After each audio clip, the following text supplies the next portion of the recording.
3 days before Christmas, I didn't close the window tightly enough, and my sister Willow caught a cold. My parents immediately sent me outside, ordering me to go into the woods in the middle of the night to cut down a Christmas tree. Meanwhile, Mom and Dad hovered around Willow, asking her endless questions and fussing over her. I didn't cry or argue. I just grabbed the saw and walked into the biting wind and snow, heading toward the woods. I didn't find a Christmas tree, but I found a man.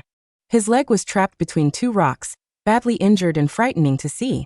When he noticed me, he said weakly, "Little girl, just get me out of here, and I'll grant you anything you wish." I stared at him for a moment.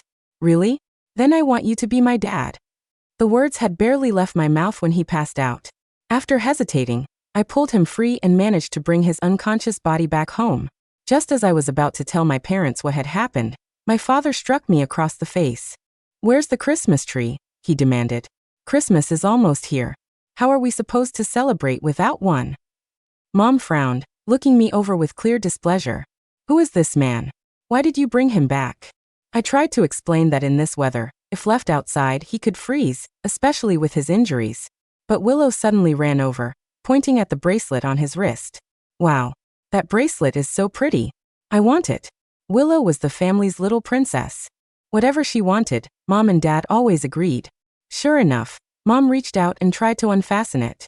"Why won't this thing come off?" she muttered. "Never mind. Let him stay here for the night. When he wakes up, we'll ask him for it. After all, we saved him." Willow clapped happily. "Yay. I'll have a new bracelet tomorrow." Then she added, "Riley, remember to give Max the leftover steak tonight." Max was our dog. I hadn't eaten dinner yet, but my portion was given away without hesitation. A moment later, Willow glanced at me casually and said, "All right, Riley, you haven't eaten, have you?" But Max hasn't eaten either. Grandma Elsie snapped from the side.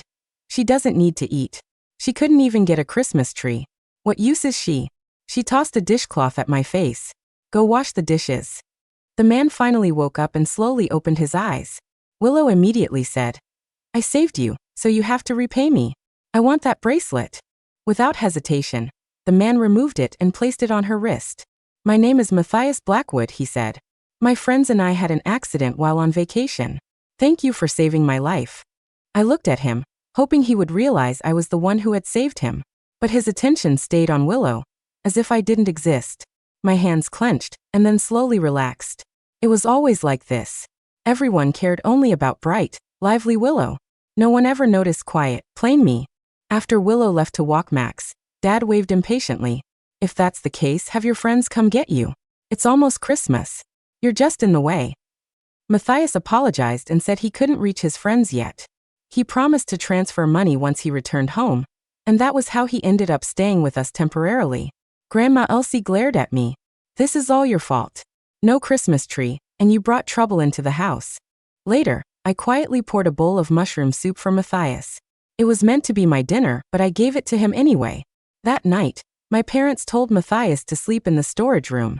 He didn't know that was actually my room. When he looked around, he asked softly, "This is your room. Are you their daughter? Why don't you even have a bed?" I didn't answer. He lay down on the floor, clearly uncomfortable, and I curled up nearby, trying to stay warm. I regretted it a little. I had saved him, hoping to finally have a dad who cared. But he didn't even remember me. Compared to Willow, I was thin, dirty, and easy to overlook. If I couldn't have a good dad, maybe someday the heavens would send me a mom. I finally fell asleep near dawn. When I woke up, Matthias was watching me. "You're up early," he said. Dark circles under his eyes showed he hadn't slept much. "I have chores," I replied. "Chopping wood, shoveling snow, feeding Max. I'll save you some food." Without waiting for his response, I went outside. It was almost dawn. I needed to cut branches for the Christmas tree, or Grandma Elsie would get angry again. As I trudged through the snow, my flashlight caught a dark shape near a tree. I stayed calm. Strange animals often wandered there. Just as I was about to leave, I heard a weak voice calling for help. It was a woman. She stared at me in disbelief. "Where did you come from?" she asked. I asked if she was in trouble and if she wanted to come back with me. She nodded quickly. On the way, she told me her name was Serafina Thorne. She had been separated from her friends, and her car was stuck in the snow. At our doorstep, I stopped. "You can stay," I said quietly, "but you have to be my mom and take me away." She froze, looking at my thin coat and the basket of branches. Do you live here alone? I shook my head and told her about my family. She sighed softly. If you already have a mom, I can't take that place. I nodded and let her inside, warning her not to let anyone see her. When I opened the storage room door, Matthias and Serafina stared at each other in shock. It turned out they knew each other. Later, when I brought breakfast, Serafina noticed the mark on my face. Someone hurt you? She asked. I pretended not to hear. When my stomach growled, Matthias sighed. Do they treat you badly? Before they could say more, Grandma Elsie's voice rang out again, calling me to work. She pushed a knife into my hand and told me to prepare food. I hurt my hand in the process, and she scolded me without concern. I stumbled back inside, shaking. Serafina gently wrapped my hand, her face pale when she felt how thin my arm was.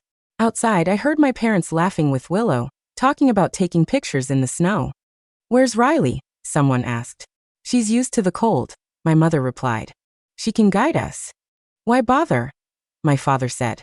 She's awkward to have around. That night, Serafina lay on the floor with me instead of sleeping comfortably. She wrapped her jacket around me and held me close. I wanted to call her mom, but I didn't. Still, for the first time, I felt warm. The next morning, I overslept. Grandma Elsie shouted, and I rushed out only to stumble in front of her. She scolded me harshly and shoved me aside. Willow laughed and suggested using me as part of a snowman. My parents joined her, paying me no attention as I lay there, cold and shaking. Then a calm voice interrupted them. You don't want to raise this child, do you? The voice repeated, calm and sharp as a blade. I'll take her. How much do you want? Name your price. The snow on my eyelashes trembled when I blinked. I knew that voice. Matthias. He was standing in the doorway, one hand braced against the frame, his face pale from pain and sleeplessness, but his eyes were clear, fixed on me. Behind him, Serafina stepped out as well, her jaw tight, her hair falling in wild waves over the shoulders of her down coat. For a heartbeat, nobody moved. Grandma Elsie's mouth hung open like she'd forgotten how to speak. My parents froze mid-reach, still adjusting Willow's gloves as if that mattered more than the child they just let become a toy in the snow. Then Willow's gaze darted to Matthias, to his expensive boots, to the clean lines of his coat, to the way he carried himself like the world listened when he spoke. And my parents finally looked at me. Not like a daughter. Like something with a price tag. Dad recovered first. He forced a fake laugh, the kind he used on neighbors. Now hold on, he said, holding up a hand. Don't say things you'll regret. We're a family. We take care of our kids. My teeth chattered so hard it made my jaw ache. I couldn't feel my fingers. The snow Willow had packed onto my shoulders was melting down my shirt, cold water crawling along my skin like tiny insects. Serafina took one step forward. You call this taking care of her? Her voice shook, not from cold, but from fury. She's burning up with fever. She has marks on her face. Her hands are injured. And you're letting a child lie in the snow while you play. Grandma Elsie snapped out of her shock, face turning red. Mind your business, she shrieked. This is our house. That girl is lazy and ungrateful. She saved my life, Matthias cut in. The words hit like thunder. Willow's eyes widened. My parents blinked. Grandma Elsie's lips moved, but no sound came out. Matthias limped forward, and the sight of his injured leg, still not healed, made Dad instinctively step back. Matthias didn't look at them. Not at first. He looked at me, and for the first time since I dragged him out of the woods, his gaze didn't slide right past me. It landed. It stayed. His throat bobbed once, like he was swallowing something thick. Riley, he said quietly, like he'd been practicing the name. That's your name. I flinched at the sound of it from his mouth. Part of me wanted to nod. Another part wanted to shrink into the snow and disappear because hope was dangerous. Hope was what made you hurt more. I saved you. I started then stopped. His eyes flicked to the bruised skin near my hairline, the way I was folded over my stomach trying to breathe through pain. His hands clenched at his sides. I didn't know. Serafina crouched beside me without hesitation. The snow soaked into her knees as she reached carefully under my arms. Sweetheart, she whispered soft now. Can you stand? If it hurts, don't force it. I've got you. The warmth in her voice broke something in me. I tried to stand anyway because I had been trained to stand. I had been trained to move when I was told. But my legs buckled the second I shifted my weight. Serafina caught me. And Matthias moved fast despite his injury, stepping close enough that his shadow fell over me like a shield. Don't touch her. he said to Grandma Elsie when she took a half step forward. Grandma Elsie's nostrils flared. Who do you think you are? Some rich man passing through who gets to tell us how to raise our... I'm Matthias Blackwood, he said again, this time like a verdict. And you are done touching her.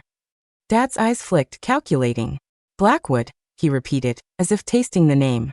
Is that supposed to mean something? Matthias tilted his head. If it doesn't to you, he said calmly. It will in about 15 minutes. Mom's fingers tightened on Willow's shoulder. We don't need threats, she said sharply, but her voice had that brittle edge it always got when she was scared. This is a misunderstanding. Riley is dramatic. She exaggerates. I laughed. It came out as a cracked little sound, more like a cough than anything else. Mom's eyes snapped to me. Don't you start. Serafina's hands tightened around me, steady. She doesn't need to start anything, she said. We've seen enough. Matthias looked at my parents again, and his gaze was colder now. You asked me for money, he said. You promised to help me recover. You used me as a guest you could squeeze. Meanwhile, you kept her in a storage room without a bed. Dad's face twitched. She sleeps in there because you decided she belonged there, Matthias corrected. Because you decided she didn't deserve a room. Willow's voice piped up, small and offended. She doesn't deserve it, she said, then pointed at me with her gloved hand. She just always ruins things. She left the window open. I got sick. I didn't leave it open. I whispered before I could stop myself. My lips were numb, but the words still found their way out. You opened it. You always open it. You like the cold air. Willow's eyes flashed. Liar. Dad's hand lifted, automatic, like the slap that greeted me before. Matthias stepped between us. Dad's hand stopped in midair. The silence after that was heavy, even with the wind howling through the trees. Matthias didn't raise his voice. He didn't need to. Try it, he said quietly. Try to hit her again in front of me. Dad lowered his hand like he'd been burned. Grandma Elsie recovered enough to sneer. Fine, she spat, crossing her arms. You want her? Take her. She eats too much anyway and never does anything right. The words were meant to sting. But the second she said them, Mom's head snapped around. Mother. Not because she cared about me. Because Grandma Elsie had just lowered my price. Dad's eyes narrowed. Wait, he said quickly. You can't just take someone's child because you feel sorry for them. Matthias's gaze didn't move. Then name your price, he repeated, voice even. You've clearly done it before. Let's stop pretending this is about love. Mom's face went stiff. We are not selling our daughter. Serafina let out a humorless breath. Then why did you let her lie in the snow while you laughed? Willow pouted, hugging her bracelet closer to her wrist like it was proof she mattered. That's my bracelet, she said, eyes shining. He gave it to me. Matthias glanced at it, and something sharp flickered in his eyes. That bracelet, he said, is mine. Willow's mouth fell open. You gave it. I gave it because you demanded it when I was disoriented and bleeding, he said. His voice didn't rise, but it sliced clean. And because I made the mistake of thinking you were the one who saved me. I swallowed hard. My throat hurt. I didn't want to speak again. Words had never protected me in this house. But Serafina's hand brushed my hair back gently, covering the bruise without even commenting on it, and it gave me just enough courage to whisper, I saved you. Matthias's eyes softened, and regret crossed his face so fast it almost looked like pain. I know, he said. I know now. Dad cleared his throat, stepping forward with that fake, friendly smile again. Look, Mr. Blackwood, he said. We're reasonable people. If you want to help Riley, we can talk about it privately. Matthias didn't blink. No private talks, he said. Not after what I've seen. Grandma Elsie scoffed. So what? You're going to call the police? They won't care. No one cares about a child who can't even do chores right. Serafina's eyes flashed. I care, she said. And the way she said it, like a fact, not a performance, made my chest ache. Matthias reached into his coat pocket and pulled out his phone. I already did, he said. Mom's face drained of color. Did what? I sent my location, Matthias said.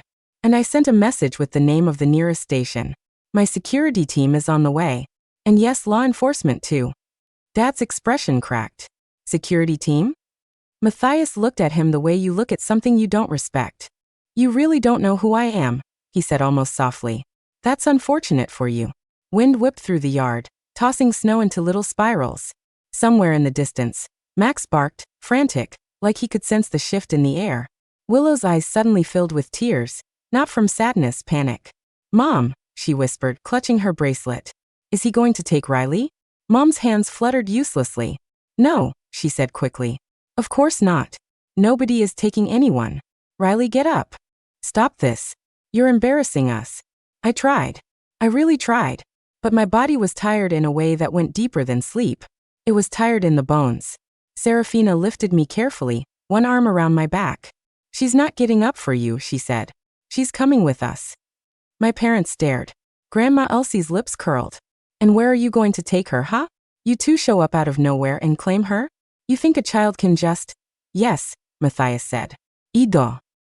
He crouched down until his face was level with mine, ignoring the snow wetting his pants. His voice softened again. Riley, he said. I'm sorry. I was wrong. I saw what I wanted to see. I believed the loudest voice in the room. My eyes burned. I didn't want to cry. Crying was something I did alone, muffled into my sleeve so no one could mock me for it later. But Serafina's jacket was around my shoulders now, warm and heavy, and it smelled like clean fabric and something floral and safe. Matthias held out his hand, not grabbing, not dragging, just offering. If you want, he said, come with us. My throat tightened so hard I could barely breathe. I looked past him at my family, at Willow's perfect cheeks and the way Mom wiped her tears automatically, at Dad's stiff posture, at Grandma Elsie's cruel smile that never quite reached her eyes. None of them looked afraid of losing me. They looked afraid of losing control. I took Matthias's hand. The moment my fingers touched his, my parents erupted. Mom lunged forward. Riley, you ungrateful. Dad grabbed her arm, not to stop her, but to keep her from making it worse. Wait, he hissed. Wait. Grandma Elsie stepped closer, pointing a finger at Matthias. Fine, she snapped. If you want to play hero, pay us. Pay us for raising her, feeding her, clothing her. Serafina let out a sharp laugh. Clothing her, she repeated, looking down at my thin coat. Is that what you call this? Dad swallowed. We can negotiate, he said quickly, voice smooth again. If you want her, you can have her. But there are expenses. Matthias's face didn't change. Of course, he said. There are expenses. Hope flickered on my parents' faces. Then Matthias looked directly into my father's eyes and said, You will pay them. Dad blinked. Excuse me. You will pay, Matthias repeated, voice even. Come winter, for medical care. For counseling. For every bruise you left. For every meal you withheld. For every night she slept on a floor. You will pay in court. You will pay in public. You will pay until the world knows exactly who you are. Mom made a strangled noise. You can't. I can, Matthias said. Serafina's phone buzzed. She glanced at it, then looked up. They're here, she said quietly. I heard it then, the crunch of tires on snow, the low rumble of an engine, the slam of doors. Multiple doors. Black SUVs rolled into the yard like shadows. Men in dark coats stepped out, alert, moving with practiced control. One of them approached Matthias and spoke softly, and Matthias nodded without taking his eyes off my family. Dad's mouth opened and closed. Grandma Elsie took a step back. Willow started crying for real now. Mom, she wailed. I don't want them here. Mom. Mom grabbed Willow, holding her tight, like Willow was the only thing she could save. It's okay, she whispered, then looked at Matthias with pleading eyes. Please. We didn't mean. Riley is difficult. She lies. She doesn't have to prove anything, Serafina said. You already did. A uniformed officer stepped forward, face serious. Sir, he said to Matthias. We received your call. Can you tell me what happened? Matthias stood, swaying slightly from pain, but steady in purpose. Yes, he said. I can. He gestured to me. That child was made to sleep in a storage room without a bed. She was sent out into the woods at night in a snowstorm. She has visible injuries and signs of neglect. And just now in this yard, she was shoved into snow and struck. The officer's eyes moved to my back, to the way I flinched when he came too close. Ma'am, he asked Serafina gently. Does she need medical attention? Serafina's voice softened. Yes, she said. Immediately. Mom's face twisted. This is insane, she snapped, panic turning into anger. You can't take her. She's ours. The officer's tone stayed calm. Ma'am, he said, we're going to sort this out properly. Right now, the child's safety comes first. Grandma Elsie started yelling again, calling me names, calling Matthias a thief, calling Serafina a homewrecker. throwing every ugly word she could find into the air like rocks. But the rocks didn't hit this time because Matthias's security team stood between us, because Serafina held me like I mattered, because for once, the adults with power weren't the ones hurting me. They were the ones stopping it. They brought me to a warm car. Someone wrapped a blanket around me, thick, soft, the kind that didn't itch. Serafina climbed in beside me, pulling me carefully against her side without asking for permission. And somehow it didn't feel like taking. It felt like shelter.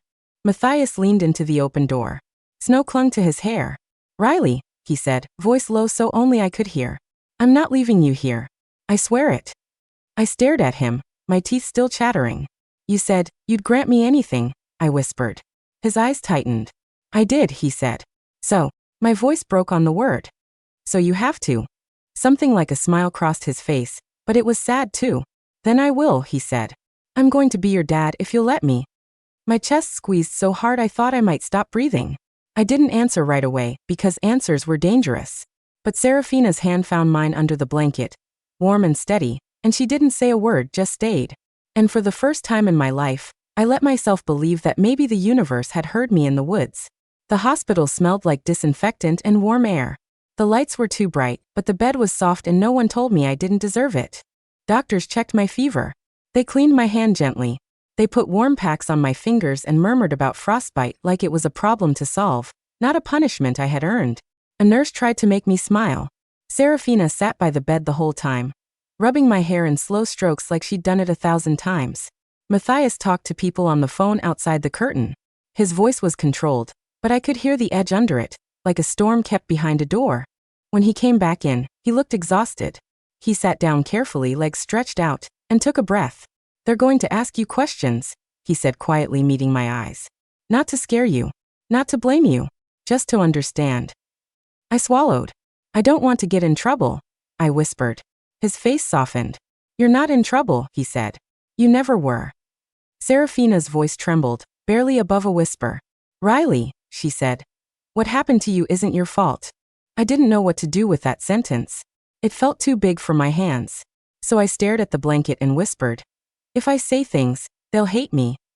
Matthias leaned forward. "They already made their choice," he said, voice steady. "You don't have to protect them anymore." I squeezed my eyes shut. And then, because my body was tired of carrying it alone, the words started falling out. Not all at once. Not like a dramatic confession. Just pieces. Nights on the floor. Meals I didn't deserve.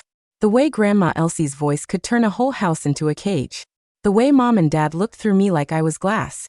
The way Willow learned early that if she pointed at me, the adults would laugh. I expected to be interrupted. To be told I was lying. To be slapped for saying it out loud. Instead, Serafina cried silently, wiping her face quickly like she was angry at the tears. Matthias stayed very still, his hands clasped so tight his knuckles turned white. When I finished, the room was quiet. Then Matthias exhaled slowly, like he'd been holding his breath for years. "Okay," he said. "Okay, we're going to fix this." Over the next 2 days, everything moved like a machine. Officers came. Social workers came. People asked gentle questions. People took notes. People looked at the red mark on my face, the bruises on my back, the thinness of my arms, and their eyes hardened. My parents tried to visit. The hospital didn't let them in. When they called, they didn't ask if I was okay. They demanded to know what Matthias promised. They demanded to know if he would compensate them. I heard Matthias on the phone once, voice quiet and lethal. "You don't get a reward for failing a child," he said. "You get consequences." On Christmas Eve, snow fell outside the hospital window in slow, soft sheets. A nurse brought me a tiny paper ornament someone had made with craft supplies. A star with my name written in shaky handwriting. I stared at it for a long time. Then Serafina reached into her bag and pulled out a small box. "I wasn't sure if this was too much," she said softly. "But I thought, maybe you should have one thing that's yours. Just yours." Inside was a scarf thick and soft. A deep blue that looked like the night sky. No oles. No stans. No smell of old storage. I touched it like it might vanish. My throat tightened. "Why are you being nice to me?" I whispered. Serafina's eyes shone. "Because you're a child," she said. "And you deserved kindness a long time ago." Matthias came in a little later with a small Christmas tree. An actual tree, not the branches I'd been forced to chop. It was in a pot, still alive, dusted with snow. He sat it by the window and looked at me like he was asking permission. Is this okay? He asked. I didn't want to crowd your space. My eyes flicked to it, then back to him. You don't have to get me anything, I whispered automatically. Matthias's mouth tightened. I know, he said. I want to, he paused, then added, voice rougher. And I wanted you to see that Christmas doesn't have to hurt. Something inside me shook. A knock came at the door. A social worker stepped in with a folder, smiling gently. Riley, she said. We have an emergency protective order. You won't be going back there. The words didn't feel real at first. Then they did. And my body reacted like it had been waiting years for permission to collapse. I started crying, not the quiet, hidden crying. The kind that comes from deep inside, shaking and messy and unstoppable. Serafina pulled me close without hesitation, wrapping me in her coat and my new scarf, her cheek pressed to my hair. Matthias sat on the other side of the bed, his hand hovering, then resting carefully on my shoulder like he was afraid to hurt me with touch. I'm sorry, he whispered. I'm so sorry it took me this long to see you. I cried until my chest hurt. And when it finally slowed, I found myself whispering something I hadn't planned to say. Can you really be my dad? I asked, voice small. Matthias's eyes filled. He nodded once hard. Yes, he said. If you choose me every day, I'll choose you back.